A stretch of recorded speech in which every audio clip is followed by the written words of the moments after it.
For the first time in November, Donald Trump pulled ahead in our poll, and now at 5 points, this is the biggest lead NBC has ever had in 16 polls for Donald Trump over Joe Biden. Most Americans who are paying attention to the legal attacks on Donald Trump see them as the political witch hunts that they are. And that's critically important. It is, to really bring this into context and recognize, geez, why is he doing so well? We'll tell you why.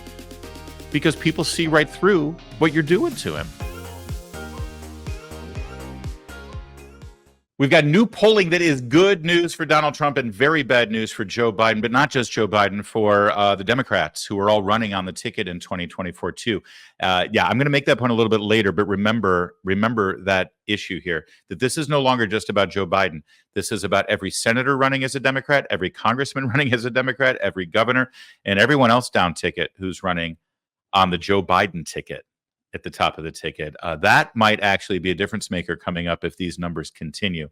So we want to get to that in a second. And also Donald Trump gave an interview this weekend, and he is acting very, very confident right now in this election. We're going to get to all of that, but let's start with Meet the Press. Steve Kornacki, he broke the news to Kristen Welker. By the way, you don't see her really in this clip, but you can hear her. She sounds like somebody just kidnapped her puppy. She sounds so sad and so distraught when she hears the news about this latest national poll between Donald Trump and Joe Biden. Let's just start with the bottom line. When you ask folks, hey, if it's the general election and it's Trump versus Biden, in our poll, Donald Trump now leads Joe Biden by 5 points. Compare that to the last time we polled back in November. Trump was ahead then, but it was only by 2 points. It's even more significant when you look at it this way. Over time, we have been testing for 5 years now, going back to 2019, a Biden-Trump matchup. Remember, 2019, 2020, Joe Biden led. He led big in every single one of our polls.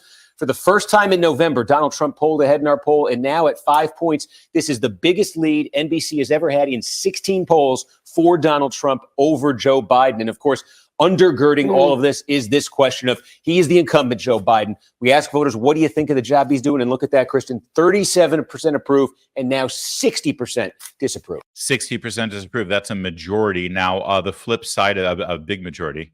The flip side of that, of course, is that although Donald Trump is beating Joe Biden in this poll now by 5 points, he's still under 50%. So it's not all, sunny skies and sweet smelling roses for the Trump campaign, but this is definitely very good news.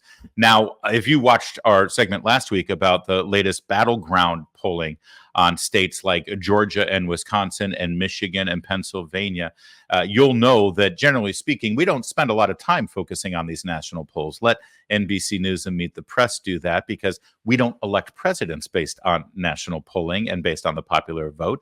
We elect presidents based on the states, the Electoral College. That said, Steve Kornacki is right to point out how stunning this is. You saw the trend line there, the trend line for both Trump and for Joe Biden. The trend line for Donald Trump is incredibly encouraging right now. Not only is he climbing and beating Joe Biden, but he's on an upward trajectory. Now, is this because that he is such a good candidate and he's running such a great campaign? I don't think so. And let me just say, that's not his fault. He hasn't been spending a lot of time campaigning. He's been spending his time in the courtroom.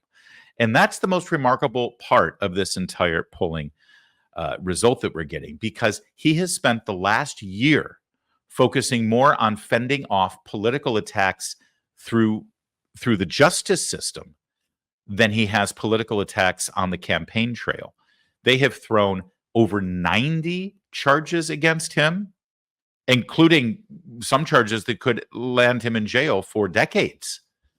Outlandish charges in 4 different jurisdictions in Miami, New York, Atlanta, and Washington, D.C., including 2 sets of indictments from a special prosecutor, Jack Smith, for election interference on January 6th, and then for the classified documents case down at Mar-a-Lago. He has had to endure something that no political candidate has ever had to deal with in the history of our country, and he's still beating an incumbent president by 5 points. So much of it is really because Joe Biden is that bad, and the situation in our country is that bad. And also, any sentient human being looking at Joe Biden's performance right now And the way he speaks and the way he walks and the way he mumbles and mutters and slurs and can't really keep a thought straight in his head. Every American who's honest with themselves know that it's time for him to go. He doesn't instill confidence. Add to that the fact that the one thing we were told he was an expert on was national security and foreign affairs, and the world feels like it's on the brink of World War III right now since he became president, with wars everywhere and Americans getting killed by Iranian proxy terrorist groups. I mean, by every objective measure, we are not better off than we were 4 years ago, unless your main concern is mean tweets. So because of all of that, Donald Trump, yes, is doing incredibly well. Also, I think that most Americans watching the criminal process play out, the judicial process play out against Donald Trump, if they are paying attention, they see these charges for what they are, completely politically motivated attacks, where Joe Biden and the Democrats who have been running things in the justice system, and certainly the Democrat state's attorneys and district attorneys in New York and Atlanta, they have employed political judicial attacks, lawfare against the president of the United States. You can't beat him at the battle box, we'll just disqualify him. Colorado Supreme Court, we're going to take him off the ballot so you don't even have a chance to vote for him. Same with Maine, same with Michigan. That's being heard by the Supreme Court this week. Most Americans who are paying attention to the legal attacks on Donald Trump see them as the political witch hunts that they are. And that's critically important. It is, to really bring this into context and recognize, geez, why is he doing so well? We'll tell you why. Because people see right through what you're doing to him. And he seems like the victim in all of it to a lot of people. Plus, add to the fact that through the Republican primary process, you had really well-funded candidates throwing everything they could at him, and they couldn't leave a mark. He's actually gone through and won in Iowa and won in New Hampshire. This week, he'll be battling in the Nevada and the U.S. Virgin Island caucuses. And then in 2 weeks, it'll be the South Carolina primary. And he seems pretty unstoppable right now because people are voting for him, because he's actually quite popular with his party. And that's a huge chunk of the American electorate. That all sort of brings into context exactly what these national numbers mean. There's one danger sign for Donald Trump, one very important item that he needs to be paying attention to, because they asked another question in this poll. What if Trump is convicted of a felony? And look at what happens to the poll then. And we did ask this question, Kristen. If one of these cases this year ends in a conviction, a felony conviction for former President Trump, would that change your vote? 45% said in that scenario, they vote for Biden, 43% for Trump. This is also something the Biden campaign obviously hoping for, although it's a long history in polling of asking folks about hypotheticals and them actually reacting a little differently when it actually happens. A little bit of a game changer, but still incredibly close. Oh, it's a game changer. That's exactly what we need. And by the way, that's the strategy. Let's face it. That's what they're counting on. And Kornacki's right about this, asking a hypothetical until you listen. If you had asked a year ago if Donald Trump is facing, 90 counts, including felony charges of obstruction of justice and hiding state secrets, violating the Espionage Act because of keeping classified documents, so-called, down in Mar-a-Lago, would you? Probably a year ago, people would have said, hell no, I'm not going to go anywhere near that. But look where we are now. For the last year now, whenever we see a really good political news cycle for Donald Trump or a really bad political news cycle for Joe Biden, when the IRS whistleblowers came out against Hunter Biden, or when we had the Oversight Committee bring up impeachment charges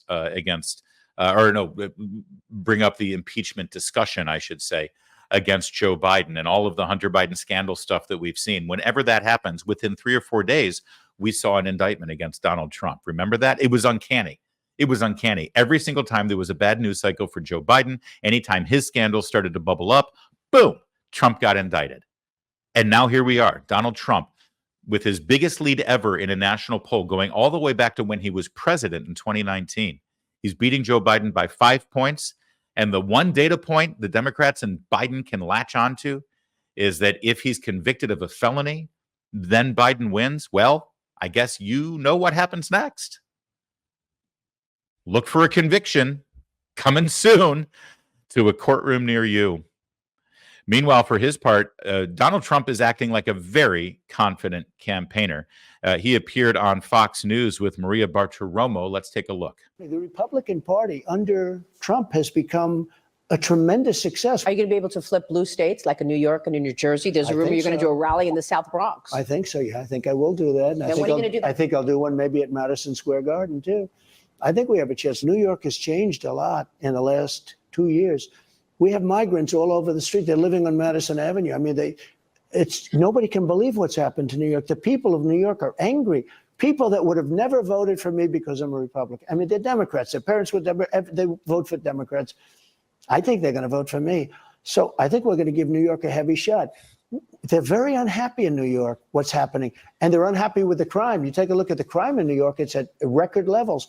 The other thing is, and very importantly, New Jersey. I think New Jersey can be flipped. I think that Virginia can be flipped. I think that New Mexico can be flipped. And I think Minnesota can be flipped. And I'm not even sure that everything can't be flipped. Yeah, I mean, you got to love that confident. We can flip it all. It'll be a 50-state sweep. And, okay.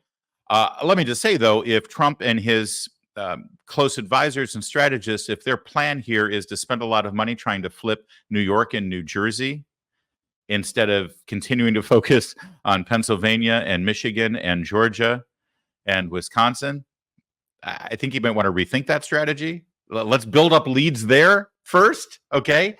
That said, if things are looking good in those states and you can force Joe Biden and the Democrats to spend money in New Jersey, spend money in New York, and certainly in Virginia, where we have a Republican governor who just won running against Biden policies, if you can force them to spend money and time and energy there, that's money and time and energy they're not spending in Michigan and Georgia and Arizona. So he's got a point about this. He does. He was also asked specifically about Ronna Romney McDaniel. She is the chairwoman of the RNC. She's enjoyed support from Donald Trump pretty much the entire time she's been the chairwoman of the RNC. The president of the United States is the de facto leader of the party. And so he can basically put in place whoever he wants as the chairman. That's how Ronna McDaniel got the gig in the first place. But let's face it, as we've discussed quite a bit here on this program, it hasn't been a good news cycle for the last several months for Ronna McDaniel. And she doesn't have a huge track record of victory. So what will Donald Trump do? Should he get the nomination and move forward with the RNC? I think she did great when she ran Michigan for me. I think she did okay initially in the RNC. I would say right now there'll probably be some changes made. I think that's a very, very smooth way of saying that Ronna McDaniel needs to be looking for her next gig. I don't know why, when she was facing re-election and really facing some opposition this last time around, why she decided to run again anyway. She's served as the chairperson of the Republican National Committee longer than anyone else. It's not supposed to be a career job. And she had a window of opportunity there with an open Senate seat in her home state of Michigan to actually say, you know what, I've done my job as the chairwoman of the RNC. I'm now going to be the Republican nominee for the U.S. Senate. If you want to further your political career, do that and actually make a difference for the party, because you get rid of a Democrat currently in the Senate, replaced with a Republican, and that would help our majority in the Senate. She's well-funded and relatively liked, I think, in her home state. Why didn't she do that? It's too late now. Now it's not going to end well, I don't think, for her. Not when you've lost Donald Trump to that extent. That was hardly a ringing endorsement. All right, and then there's this. He sort of ended his interview on Fox with basically a last pitch, a pitch to the American people about where we are right now and what he's wanting to do. And I want you to watch this, because this is sort of a great encapsulation of what I'm guessing his political message will be as we move forward toward November. I'm doing this for the country. I didn't need this. I could have had the greatest life. Look at this. I could have had a nice time instead of doing a nice, fair, but tough interview with you. I could have had a very nice time in my life. I could have enjoyed it. But I enjoy it anyway, because we're going to make America great again. This country is failing. This nation is failing. And it's incompetent people like Biden. Who wants open borders? Who wants high interest rates? Who wants bad education? Who wants all of this stuff? Who wants a woke military? Our country's going to hell. And it's an honor for me. I really say, anytime I get indicted. It's an honor because I'm doing it for you. And the people agree with it. That's strong. It's powerful. And is it me, or is Donald Trump better as a candidate when he's not running as an incumbent? When he is running against the bad ideas and bad policies that are currently in place.